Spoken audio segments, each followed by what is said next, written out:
啊啊啊！干嘛？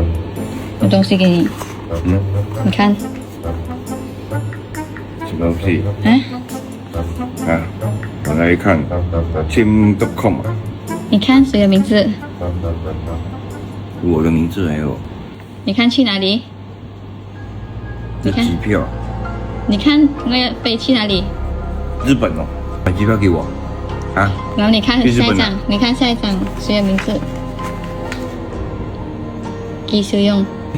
必须用哦，阿妈名字哦，阿妈有去啊？啊？我不是想要 surprise 你们咩？一年了嘛，我之前1年前我跟你讲要 surprise 你们去玩嘛。Okey lah guys, saya cakap dalam bahasa Melayu lah. Sebab I memang surprisekan dia. You tahu kenapa saya simpan ni rahsia hampir dah 1 tahun dah tahu. Kenapa saya usaha cari rezeki, saya sampai tak tidur. Sebab I dah cakap, saya janji orang, saya nak bawa you orang, you dengan mama pergi Japan kan. Ini flat bag, I pun belum mampu bayar untuk you orang pergi yang first class lah. Tapi saya usaha cari rezeki untuk you orang boleh naik flat bag, walaupun Asia sajalah. Tapi ini yang saya ikhlas dengan nak terima kasih you orang jaga I sampai sekarang.